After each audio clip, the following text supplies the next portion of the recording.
Jetpur Jetalsar highway પર આવેલા વ્રજ વાટિકા હોટલમાં લાગી છે આગ। જેતલસર રોડ પર આવેલા વ્રજ વાટિકામાં આગ લાગતા મોટા પ્રમાણમાં વાંસથી બનાવેલ મંડપને નુકસાન। વ્રજ વાટિકા હોટલનો એક ભાગ બંબુ અને વાંસથી બનેલ હોય આગે વિકરાળ સ્વરૂપ ધારણ કર્યું હતું। આગ એટલી વિકરાળ હતી કે ફાયર ફાઇટરના 3 ફાયર બ્રિગેડ આગને કાબૂમાં લેવા ફાઇટર લાગ્યા હતા કામે। વ્રજવાટિકામાં લગ્ન પ્રસંગ હોય, અંદાજે 1000 થી વધુ લોકો હોય અને સદનસીબે આગ લાગતા બહાર નીકળી ગયા। તમામનો આબાદ બચાવ થયો હતો। આગ લાગતાના કારણે હોટલમાં રહેલ અબોલ પાલતુ સસલા 10 જેટલા ભડતું થઈ ગયા હતા। આગ લાગતા લોકોના ટોળા એકઠા થયા હતા। પોલીસ બંદોબસ્ત ગોઠવવો પડ્યો હતો।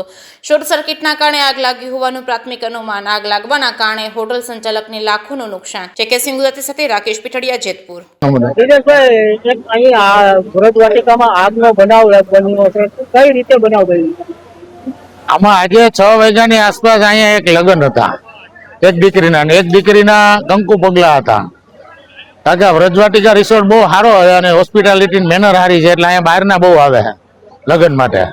એ દરમિયાન ફટાકડો ફૂટ્યો છે કે શોર્ટ સર્કિટ કે કોઈ પણ એવો બનાવ બની ગયો કે જેના હિસાબે બોમ્બુ અને ઘાસની જે આ બાબતો હતી તરત આગ પકડી લીધી। ખાસ કરીને ઉનાળો છે, સમિયાણો ને આવી બધી વસ્તુઓ તરત આગ પકડી લીધી છે।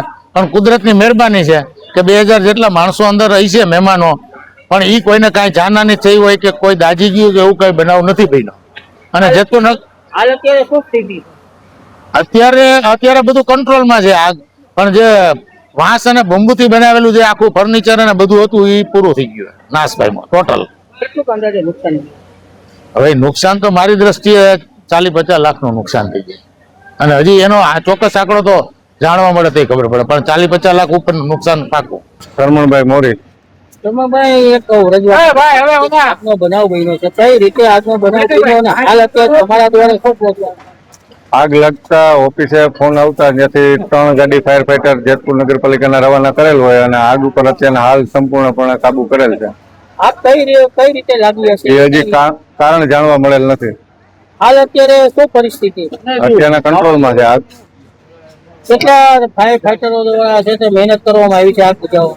આગ બુઝાવવામાં 3 ફાયર ફાઈટર કાબુમાં લેવામાં આવી।